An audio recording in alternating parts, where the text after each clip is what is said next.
오늘은 성령과 영적 성숙이라는 주제로 계속 설교를 하고 있는데 오늘은 마지막 설교를 한번 하려고 합니다. 5월 마지막 주 우리 성령 강림 감사주의를 기점으로 해서 지난주까지 7번 우리 성령님의 사역 중에 교회를 성숙하게 하시는 성령 하나님, 우리를 성숙하게 만들어 가시는 그 하나님에 대해서 우리가 사역을 나누었습니다. 잠시 되짚어 보면 지난 7번의 제목들만 한번 읽어보겠습니다. 성령님은 교회를 성숙하게 세우기 위해서 완전하신 예수님을 바라보게 하신다. 주의 성찬에 참여하게 하신다. 구원을 확신하게 하신다. 죄에서 순결하게 하신다. 시험 들지 않게 도우신다. 고난으로 유익을 얻게 하신다. 마귀를 대적하고 굳건히 세우신다. 이 7번이었고요. 오늘은 마지막 8번째로 성령님은 인내로 우리로 하여금 믿음의 경주를 하게 하신다라는 의미입니다. 성령님은 성도가 인내해서 끝까지 믿음의 경주를 완주할 수 있도록 도우시는 이 일을 성령님이 하십니다. 그래서 성숙한 교회로, 성숙한 제자로, 성숙한 성도로 만들어 가신다는 말씀입니다.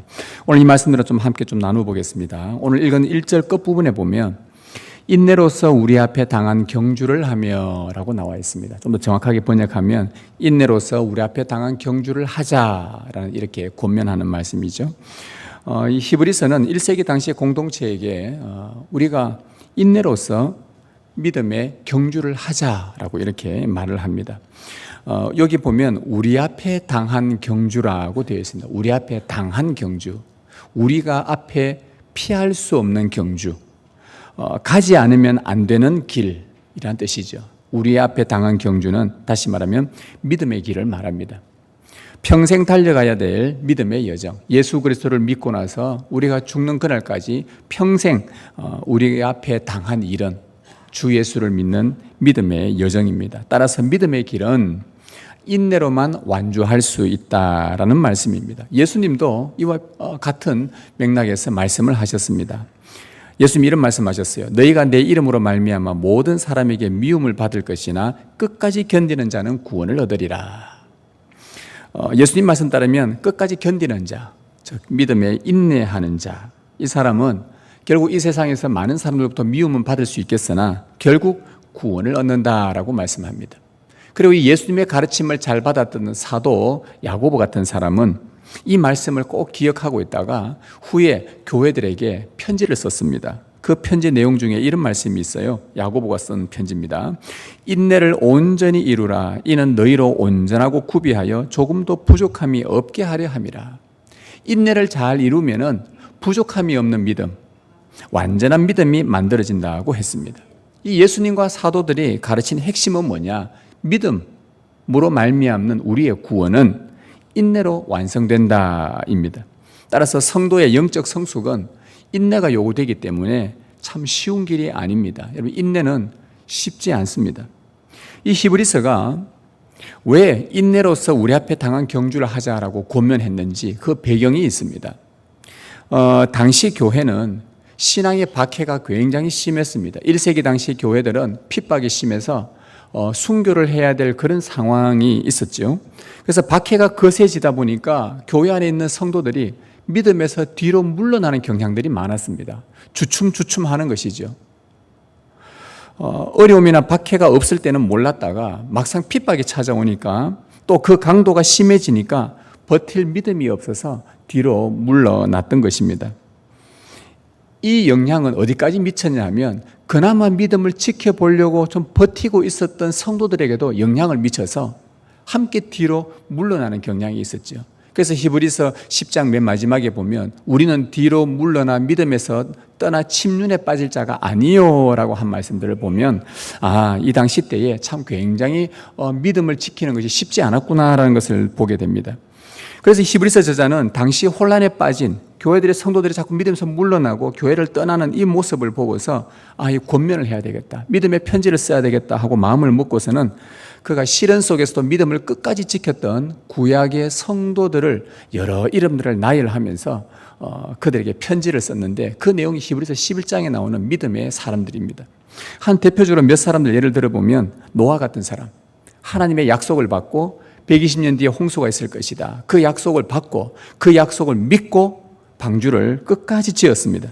비난하는 사람이 있었고요, 노아를 비아냥거리는 사람이 있었고, 홍수는 무슨 홍수, 무슨 산 위에다가 배를 짓는단 말인가, 반대하는 사람도 있었고, 심지어 하나님의 심판이 있다고 노아가 외쳤지만 그럼에도 그걸 듣지 않고 불의를 행하는 사람들이 많았습니다. 그들의 비난과 비아냥거림 속에서도 인내하며 끝까지 약속 붙들고 120년 동안 방주를 짓는데 믿음을 지켰습니다. 결국 성경은 뭐라고 말하냐? 온 집이 결국에는 구원을 얻었느니라.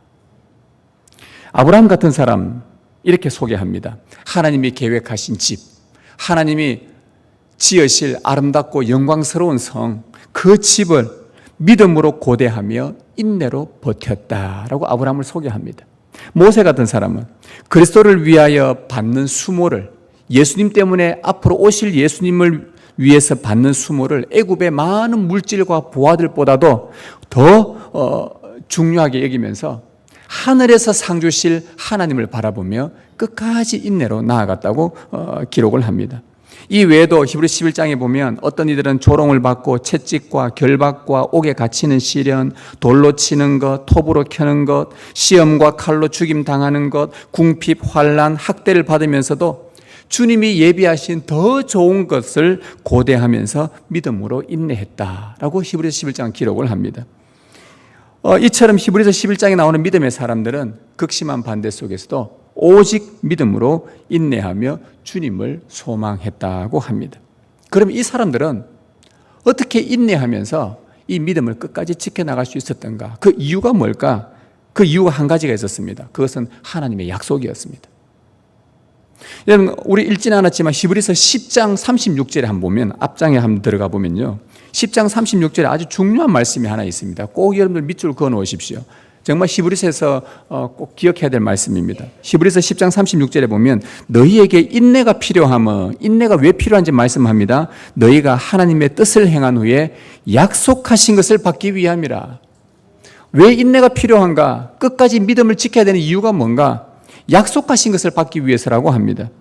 여러분, 하나님께서 약속하신 게 뭐겠습니까? 구약 성도들에게 하나님이 약속하신 게 뭐지요? 오실 예수 그리스도였습니다. 끝까지 믿음으로 오실 예수 그리스도를 기다려라. 메시아를 기다려라. 그러면 너희가 구원을 얻고 영생을 얻게 될 것이다. 구약시대 백성들 모두가 신실하지는 않았지만 그 중에 신실한 성도들은 하나님께서 약속하신 그 약속의 그리스도를 고대했습니다. 구원과 영생을 가져다 줄 메시아를 기다렸습니다. 큰 환난에서도 큰 핍박이 있었지만 그러나 이 믿음을 지키며 인내로 오실 예수님을 기다렸다는 것이죠. 지금 이 히브리서 저자가 말하고 싶은 게 이겁니다.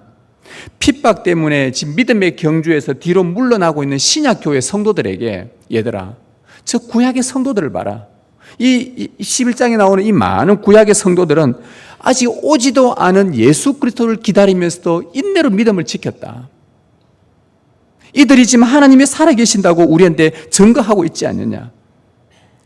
그런데 너희들은 오실 예수가 아니라 이미 오신 예수를 보았지 않느냐. 그분이 죽으시고 부활한 것도 보지 않았느냐. 그분이 성천하신 것도 들었지 않느냐. 그런데 왜 인내로서 믿음의 경주를 끝까지 하지 못하느냐 하면서 책망이 섞인 권면이었습니다. 약속하신 예수 그리스도를 보고 믿어서 구원을 얻었다면 너희가 끝까지 인내로서 믿음을 지켜나가라는 말씀입니다. 여러분, 이 인내라는 이 헬라어 단어가요, 이 히브리서 저자가 썼던 인내라는 이 단어의 원뜻은요, 아래에 머물다라는 뜻입니다. 밑바탕에 뭔가 확고부동하게 딱 자리 잡고 있어서 적의 공격을 버텨낸다라는 말입니다. 여러분, 거대한 나무가 태풍이 부는데 위에 나무 가지들은 굉장히 흔들립니다. 그런데 그 나무 뿌리는 굉장히 견고하게 뿌리 박혀서 뽑히지가 않는다는 것이죠. 바로 이와 같을 때 이것을 인내라는 단어를 이렇게 썼습니다. 밑바닥에 확고부동해서 그에 대한 이 거센 세파에도 공격을 버틴다는 것이죠. 여러분, 믿는 자들의 우리 영혼, 저와 여러분의 예수 믿는 자들의 영혼 깊은 밑바닥에는 누가 계시냐? 반석이신 예수 그리스도께서 버티고 계신다는 말입니다. 우리의 가장 깊은 곳에 그리스도께서 흔들리지 않는 반석으로 계신다는 것을 우리가 믿음이 약해질 때마다, 흔들릴 때마다 성령께서 계속해서 보게 하십니다. 너희 속에, 너희 영혼 깊은 곳에 그리스도가 계신다. 예수 그리스도가 계신다. 그래서 우리로 하여금 인내하게끔 도우신다는 겁니다. 예수 그리스도를 바라보지 않으면 중도에서 믿음이 탈락할 걸 다 알고 계셨고 믿음에서 뒤로 물러날 것을 다 알고 계셨기 때문에 우리 성령님은 구약의 성도들이 약속의 그리스도를 바라본 것처럼 신약의 성도들이 오신 그리스도를 바라본 것처럼 그 사도들과 그의 교회들이 주님을 바라본 것처럼 오늘 우리도 다시 오실 예수 그리스도를 바라보며라고 믿음으로 인내하며 살라고 촉구를 하고 있습니다. 여러분, 인내로서 믿음의 경주를 완주할 수 있도록 성령님은 지금도 우리 안에서 역사하고 계신다는 것을 믿으십시오. 자, 오늘 본문은 우리가 인내로 믿음을 지켜나가는데 너희가 믿음을 지켜나가는데 방해하는 것들이 있다고 우리에게 알려줍니다. 방해물을 두 가지로 알려주는데요. 여기 말씀의 1절에 보시면 모든 무거운 것과 얽매이기 쉬운 죄를 벗어버리라고 합니다. 우리가 믿음으로 나아가는데 인내하지 못하도록 방해하는 것이 무거운 것과 얽매이기 쉬운 죄라는 겁니다. 무거운 것, 여러분 무거운 것이 뭘까요? 여기서 말하는 무거운 것이 뭘까요? 여러분 등반하는 사람이 높은 산을 등반해야 뭐 한 3,000m, 5,000m 이런 높은 산을 등반하는 사람들이 잔뜩 무거운 짐을 지고는요 절대 그 위에 올라갈 수가 없죠. 그 짐은 바로 올라가지 못하도록 발을 묶는 그 역할을 합니다. 높은 산을 등반하는 게 매우 버겁지요.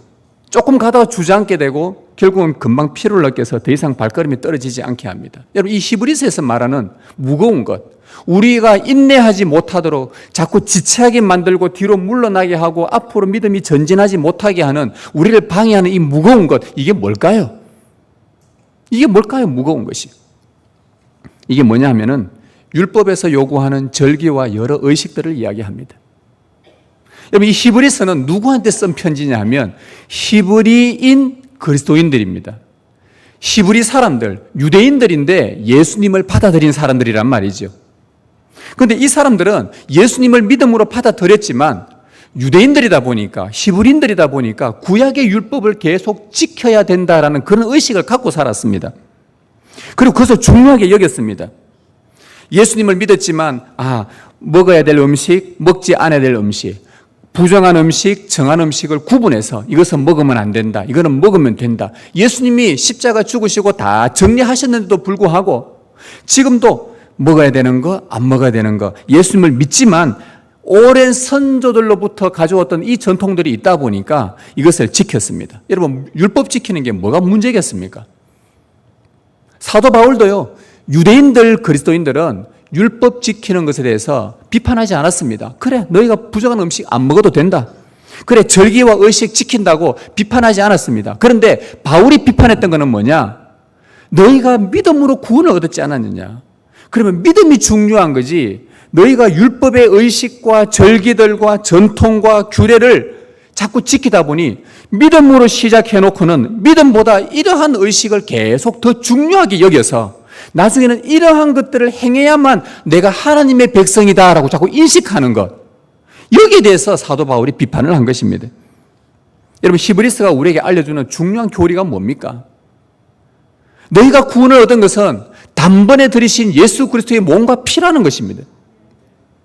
우리의 구원의 완성을 위해서는 믿음의 주가 되시는 예수 그리스도를 온전히 바라볼 때에 너희가 구원의 완성을 이룬다고 했습니다. 그런데 믿음으로 시작했다가 믿음보다도 율법의 규정과 절기와 의식과 전통과 형식을 점차 중시하면서 그것으로 내가 하나님의 백성이다라고 스스로 만족하고 인정하려고 하는 것, 이것이 바로 우리의 믿음의 경주를 지체하게 만들고 방해하게 하고 중단하게 하는 무거운 짐이라는 겁니다.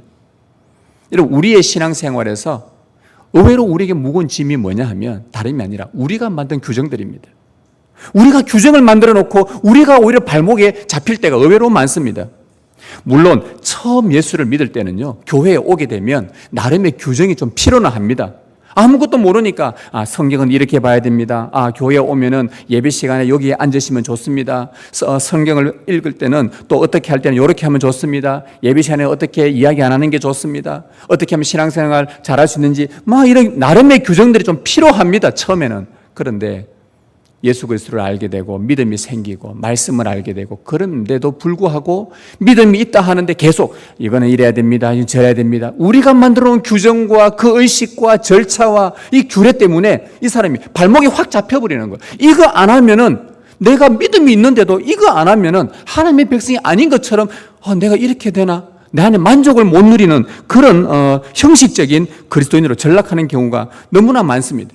우리가 믿음으로 구원을 얻었고 믿음으로 자유하게 되었고 은혜로 주신 믿음으로 살아가는데 점점 전통과 의식을 지키지 않으면 내 마음이 자꾸 불안해져서 뭔가를 자꾸 해야만 내가 만족을 누리고, 믿음은 없는데도 내가 뭐가 교회 안에서 하고 나면 내가 안정을 누리고 만족을 누린다.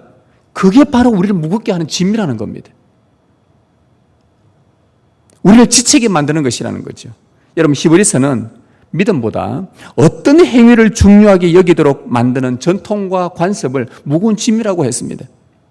지금 이 히브리인 그리스도인들이 이것 때문에 너희를 무겁게 하는 그거 벗어버리라. 그거 벗어야 된다.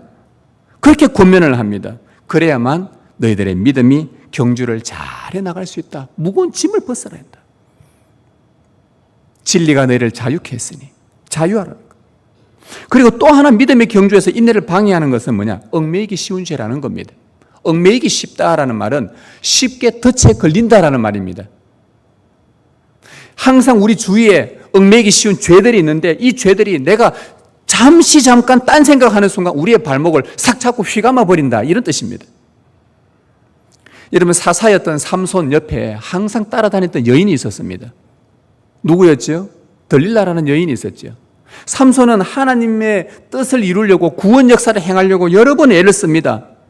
또 막 블레셋과의 끊임없이 싸웁니다. 그런데 꼭 그럴 때마다 옆에 누가 나타나냐? 들릴라가 나타나서 네 어디서 그리 힘이 자꾸 나오냐?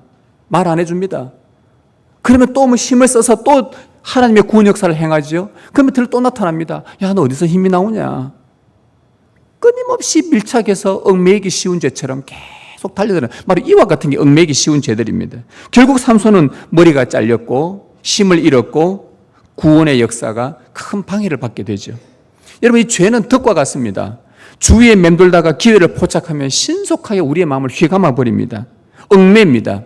골로새서는 이 얽매이기 쉬운 죄를 이렇게 땅에 있는 지체라고 묘사를 했어요. 그러면서 어떻게 나열하냐? 음란하고 부정하고 사욕과 악한 정욕과 탐심과 분내는 것과 노여움과 악한 뜻과 비방과 부끄러운 말, 이런 걸 가지고 이 항상 우리 주위에 있어서 우리를 얽맬 수 있는 죄들이다. 그리고 베드로는 또 이렇게 말합니다. 악독, 기만, 외식, 시기, 비방하는 말. 사도 요한은 육신의 정욕, 안목의 정욕, 이생의 자랑, 이런 것들이 얽매이기 쉬운 죄 항상 우리 주위에 있다고 말합니다. 여러분, 이런 죄는 누구에게나 다 있는 죄들입니다. 우리에게는 없겠습니까? 우리 모두에게 육신의 이 본성을 가지고 있는 사람들은 이런 죄 가운데 다 있습니다. 살짝 딴 생각이 아니라 딴 생각 안 해도요, 항상 이 도사리고 있는 것들입니다. 누구에게나 있습니다. 누구나 언제든지 있어서 우리를 얽매이기 쉬운 죄들입니다. 이런 것이 우리의 믿음의 전지를 막는 방해물입니다. 이런 것들이 한번 딱 잡히면은 믿음이 좀처럼 나가지 않습니다. 낙심됩니다. 절망합니다. 포기합니다. 뒤로 물러납니다. 우리를 인내하지 못하게 만드는 겁니다. 이 지독한 죄는요, 정복되지 않습니다. 주님 오실 때까지 정복되지 않습니다. 그래서 우리 성도의 믿음의 경주를 달리지 못하도록 좌절시킵니다. 그래서 예수님은요, 산상수훈에서 이런 죄에 대해서 너희가 어떻게 벗어버리라고 했는지 예수님의 말씀을 한번 들어보십시오. 강력하게 명령합니다. 만일 네 오른 눈이 너로 실족하게 하거든 빼어내버리라. 네 백체 중에 하나가 없어지고 온몸이 지옥에 던져지는 것이 유익하며, 또한 만일 네 오른손이 너로 실족하게 하거든 찍어내버리라. 네 백체 중 하나가 없어지고 온몸이 지옥에 던져지지 않는 것이 유익하니라. 여러분, 예수님은 굉장히 강력하게 말씀하셨습니다.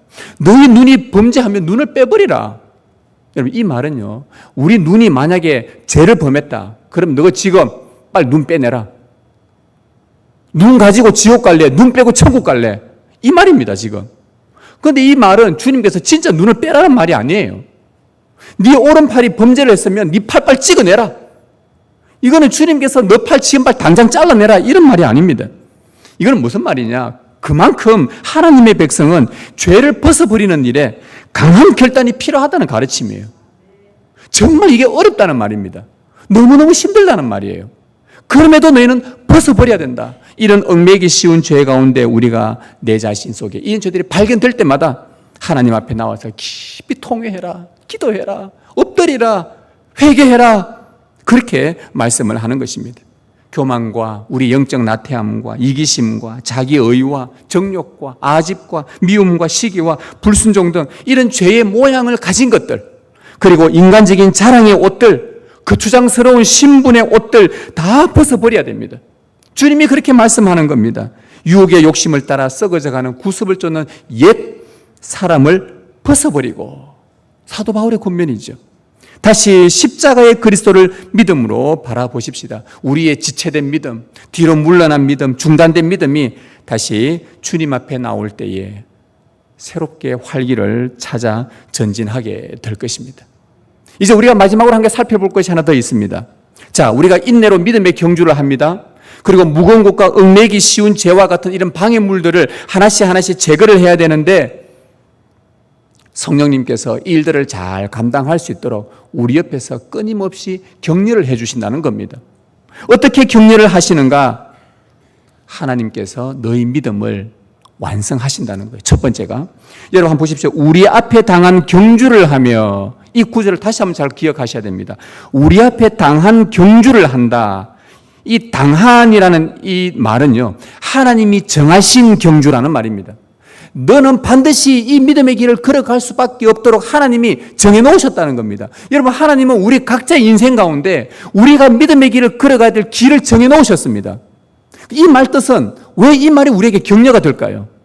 하나님이 너희들의 믿음의 길을 정해놓으셨다. 이게 왜 격려가 되겠습니까? 이 말에는 뭐가 포함되어 있냐? 너희들의 갈 길을 정해놓으셨다면 너희들의 마칠 때까지 끝까지 도우신다는 말입니다. 이게 포함되어 있는 말이에요. 하나님이 정하신 것은 하나님께서 마무리하신다는 겁니다. 너희 안에 착한 일을 시작하시니까 주 예수 그리스도의 날까지 완성할 줄 믿으라는 거잖아요. 택한 자를 부르시고 걷게 하신 믿음의 길은 하나님이 정하셨기 때문에, 비록 우리가 연약하고 때로는 죄에 얽매이기도 하고 때로는 뒤로 물러나기도 하고 하지만 결국에는 하나님께서 시작하신 믿음의 길은 마무리하신다는 겁니다. 완성하신다는 겁니다. 광야와 같은 인생길에서 때로는 우리가 투덜거리기도 합니다. 이스라엘 백성들처럼 원망도 합니다. 불평도 합니다. 그러나 성령님은 그럴 때마다 우리의 눈을 우리의 원망거리와 불평거리와 문제거리에 집중시키지 않고 우리의 눈을 떠서 어디를 보게 하는가? 너희가 걷고 있는 믿음의 길의 종착지가 무엇인지를 보여줍니다. 그 마지막 종착지에 구원이 있고, 그 마지막 종착에 영생이 있고, 그 마지막 종착역에 생명의 면류관이 있다는 그것을 눈을 떠서 보여주십니다. 그래서 하나님께서 나를 저곳까지 인도하시려고 지금 이 가운데 어려운 가운데 처해 있는 거구나. 내가 인내로서 끝까지 저곳을 달려가야 되겠다. 주님께서 우리의 눈을 열어 보게 하십니다. 사도 바울은 말합니다. 오직 하나님의 성령으로 이것을 우리에게 보이셨으니, 하나님의 성령께서 우리의 눈으로 보여주신다는 겁니다. 우리의 믿음의 눈으로 우리는 예수 그리스도의 영광을 보지 않았습니까? 십자가에 죽으셨다가 다시 부활하신 그 영광의 예수 그리스도를 우리가 눈으로 하나님이 보여주셨지 않습니까? 주님이 하나님 보좌 우편에서 영광 가운데 있다는 걸 믿음의 눈으로 보여주셨지 않습니까? 그렇기 때문에 우리는 삶이 힘들고 낙심되어도요, 인내로 끝까지 갈 수 있는 것입니다. 우리의 믿음의 경주는 하나님이 시작하셨고 하나님이 마치신다는 것이 바로 우리에게 주시는 큰 격려가 됩니다. 두 번째 격려가 뭐냐면요, 허다한 정인들을 우리에게 보여주십니다. 우리에게 구름같이 둘러싼 허다한 정인들이 있으니, 이게 무슨 말입니까? 이 고난의 믿음의 길을 나 혼자 가는 줄 알았는데, 여러분, 우리가 어려움에 빠지면요, 내 혼자 어려운 줄 압니다. 다른 사람은요, 믿음의 길 가는데 하나도 안 어려웠다고 생각해요. 내가 어떤 어려움에 빠지면 나만 어렵다고 생각합니다. 나만 힘들다고 생각합니다. 그런데 여러분이 걷는 그 힘든 길은요, 이미 아담 이후에 하나님의 신실한 백성들이 다 걸어갔던 길이라는 말이에요. 허다한 정인들이 우리 주위에 있다는 겁니다. 그러면서 그분들이 뭐라고 우리에게 응원해 주시는가? 너만 이 길 가는 거 아니다. 나도 그 길 걸었다. 그런데 성령께서 옆에서 나를 얼마나 응원했는지 모른다. 나도 그 길을 걷는데 내 주위에 허다한 정인들이 아브라함도 찾아왔고 노아도 찾아오고 모세도 찾아오고 괜찮다. 인내해라. 하나님이 은혜 주신다. 하나님이 살아계신다. 허다한 정인들이 하나님이 살아계신다고 막 증거를 해주시는 겁니다. 그리고 우리보다 먼저 죽은 사람들이 우리에게 증거를 해줘요. 야, 우리가 죽으면 끝인 줄 아냐? 아니다. 죽는 순간 우리의 영혼이 하나님 품에 안식한다. 이걸 이 정인들이 끊임없이 우리에게 말해주는 겁니다.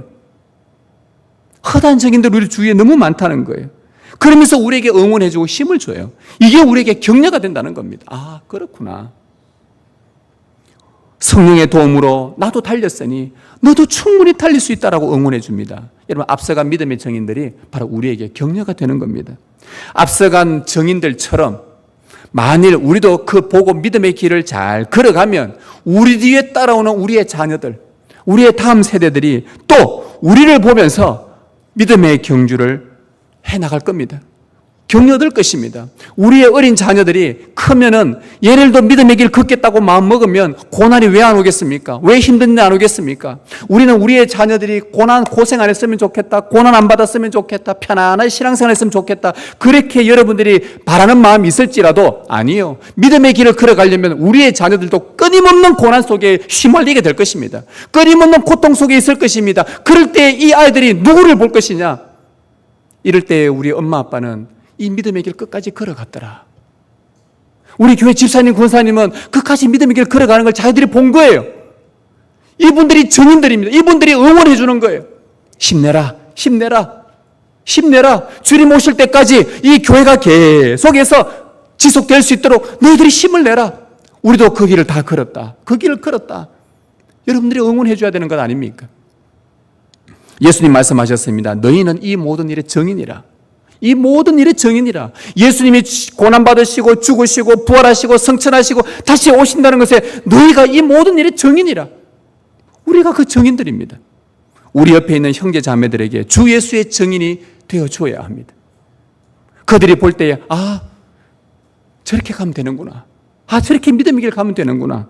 그럴 때 우리는 함께 인내로서 믿음의 길을 잘 걸어갈 수 있는 것입니다. 한 가지 더 저는 우리에게 격려는 뭐냐, 마지막 예수님께서 믿음의 경주를 친히 달려가셨다는 겁니다. 오늘 우리 읽지는 않았지만 그 12장 2절을 보시면요, 믿음의 주요 또 온전하게 하시는 이 예수를 바라보자 그는 그 앞에 있는 기쁨을 위하여 십자가를 참으사 부끄러움을 개의치 아니하시더니 하나님 보좌 우편에 앉으셨느니라. 아, 보니까 예수님이 이 길도 가셨어요. 예수님께서 믿음의 경주를 친히 달리셨다는 겁니다. 예수님은 자기에게 주어진 그 고난의 잔 십자가를 인내하셨습니다. 십자가에 달리셨을 때에 수많은 군중들이 예수님을 욕했습니다. 비방했습니다. 조롱했습니다. 예수님 벌거벗긴 상태로 많은 사람들의 이 주목을 받으면서 주님 정말 부끄러우셨습니다. 그럼에도 자기들을 적대하는 그들을 향해서 아버지, 저들이 하는 짓을 저들이 알지 못하고 저러니 용서해달라고 주님은 그렇게 나아가셨습니다. 우리의 시선이 십자가의 그리스도를 바라봐야 되는 이유가 바로 이겁니다. 주님을 바라볼 때에 아, 우리도 인내로서 고난과 조롱을 견딜 수 있기 때문입니다. 예수님이 그 길을 걸어가셨고 그리고 가셔서 지금 아버지의 우편에 앉아 계시는 걸 승리의 면류관을 쓰고 계십니다. 이제 우리에게 그 면류관을 씌워주시려고 지금 기다리고 계십니다.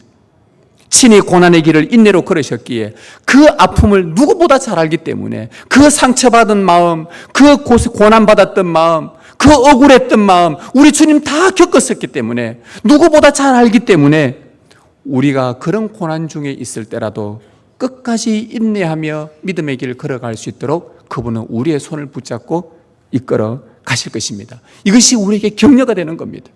이게 우리의 격려가 돼요. 성도 여러분, 우리 앞에 당한 믿음의 경주는 성령의 도우심으로 완주할 수 있습니다. 성령님은 택한 자들이 인내로서 믿음을 완성할 때까지 도와주십니다. 믿음이 약해질 때마다 믿음을 시작하시고 마치실 우리 주님을 바라보십시다. 우리의 인내를 방해하는 전통과 옛 관습과 형식의 종교생활 벗어버리고요, 자유하십시다. 우리를 쉽게 얽매는 죄의 모양을 한 것들, 과감히 던져버리고 또 주님 앞에 나와 회개하고 또 주님의 새로움을 받고 또 죄가 널매이면 또 나와서 회개하고 믿음을 부르찾고 그래서 우리의 믿음의 활기를 되찾으십시다. 앞서가는 허다한 믿음의 정인들을 기억하면서 무엇보다 친히 십자가의 길을 걸어가신 인내로 걸으셨던 주님께서 우리의 고단함을 아시고 격려하고 힘주신다는 것 확신하며 살아가십시다. 성령의 도움으로 영광의 그날에 이를 때까지 인내로 우리 앞에 당한 믿음의 경주를 달려가시기를 바랍니다. 주님의 은혜가 있기를 소망합니다.